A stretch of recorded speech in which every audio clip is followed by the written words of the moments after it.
ওই রমজান আমাদের সামনে আসতেছে, ঠিক না?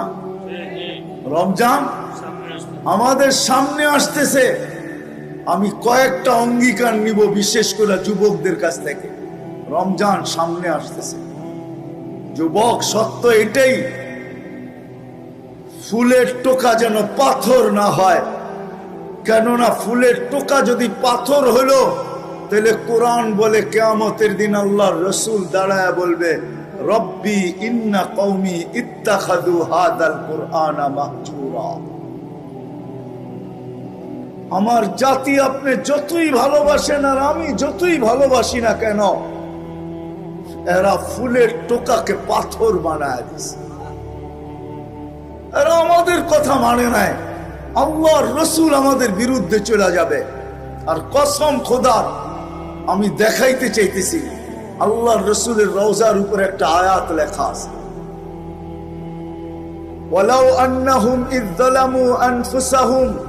আল্লাহ বলতেছে, বন্ধু আপনার উম্মত গুনাহ করতে করতে করতে করতে করতে করতে কোন পর্বে যদি লজ্জিত হইল আর আপনার কাছে আসলো, আস্তাগফিরুল্লাহ, আর আয়েশা আমার কাছে মাপ চাইলো, আমি ওর দিকে তাকাবো না, আমি তো আপনার দিকে তাকাবো।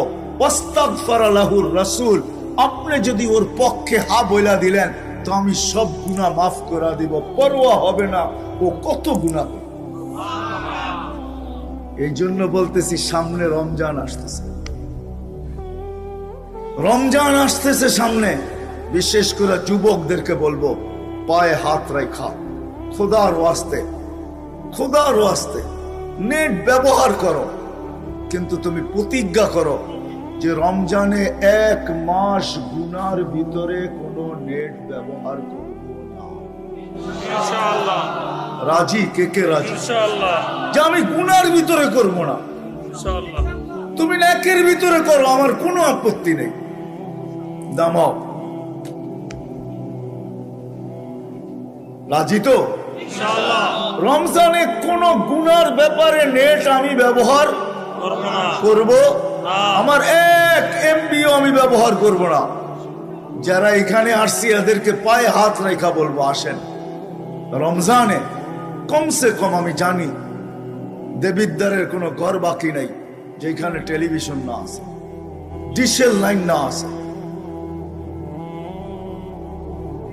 কোনো ঘর বাকি নাই যেখানে, কোনো বাড়ি বাকি নাই যেখানে ডিশের লাইন না আছে, টেলিভিশন না আছে, ঠিক না? খোদার ওয়াস্তে পায়ে হাত দিয়া বলি, 1 মাস